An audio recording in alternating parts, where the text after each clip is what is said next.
All right, guys, thanks so much. Yeah, we're happy to have CAVU Mining, CAVU, primary listing here in Canada. We'll talk about the symbol here in a second, but brand new drill results out today. I want to show you first on this side of the screen. This is going back to last week. The company released drill results on their Yukon project. We're out this morning then on this side of the screen with brand new drill results as well. So we are thrilled to have Dr. Jaap Verbaas with us to discuss this news this morning. It's a pleasure to have you. Let's talk about the breaking news this morning, because we did see a nice move in the stock last week off of the drilling results that the company produced last week. Tell us what we're looking at today and what that means going forward. For sure, yeah, thanks, and thanks for having me on.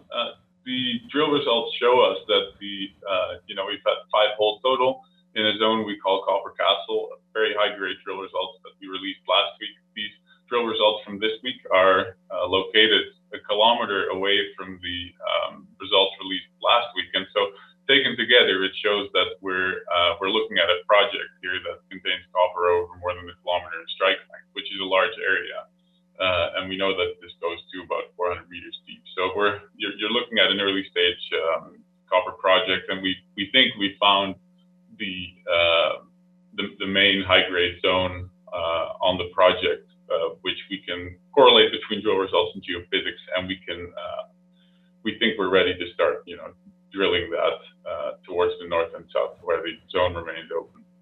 It's so exciting, obviously, for the company.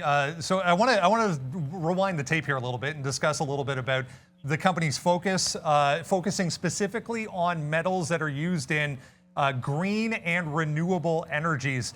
Let's just have a discussion here, if you may, about the overall sector and demand, because we've seen, just this year, in fact, all the major automakers coming out with, plans for almost their entire fleets to go green and go to electric vehicles within the next 2, 3, 5-year time span. What are we looking at here as far as what to expect when it comes to the overall demand for these metals going forward? Yeah, we believe that it's there's not enough supply, and we're mainly a copper explorer, but we're looking for other projects as well to add to that battery metal portfolio. There basically is not enough supply to keep producing EVs at the rates we want to electrify the world. And of course, it's not only EVs, it's also solar power, wind, etc. And what you have to keep in mind is that every single electronic every piece of electronic equipment requires copper wiring. And so miners and exploration companies like ours stand to benefit from sustained deficits over the coming years.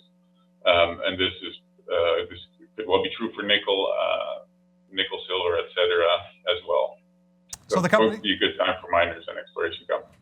Yeah, so the company's primary focus is on the Hopper Copper project in the Yukon, which is also, this location has also attracted some of the big name major players in this space. What is it about this area? What is it about this property that has attracted the bigger companies, but also what do investors need to know here when it comes to where the company is drilling?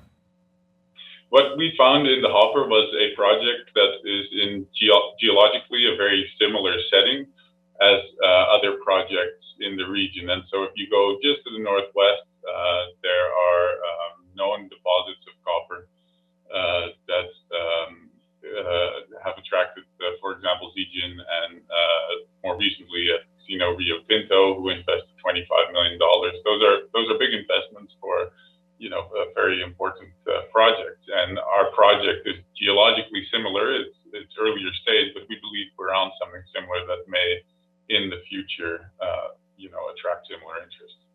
Who has also made a conscious effort and continues to build relations with First Nations in this area of the Yukon. Tell us a little bit about the work with the First Nations, why it's important to the company, and how CAVU has benefited from that.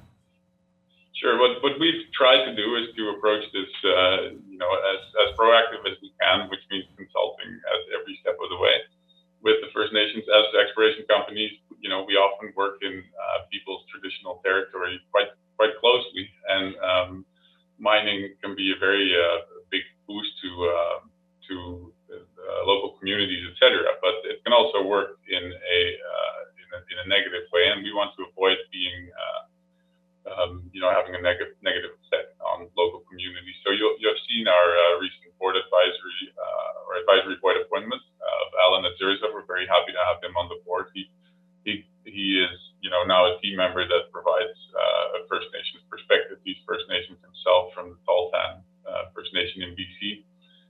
He has large networks, and we think it's important to maintain those relationships because First Nations the relations can make or break projects in this industry. Dr. Jaap Verbaas is CEO and Director of CAVU Mining. Going forward here, we talked a little bit about demand increasing and the continuation of that for these metals. Going forward, what can investors expect from CAVU Mining? Apologies. We will continue to deliver drill results from the hopper in the near term. We have an exciting new area that we drilled that we're waiting for results on. That's near. We will be drilling this project next year, and more likely we'll have many more drill results come that year. We're also looking for further acquisitions in the battery metal space.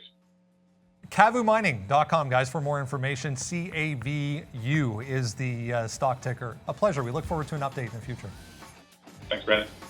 There we go, guys. CAVU, CAVU Mining, guys.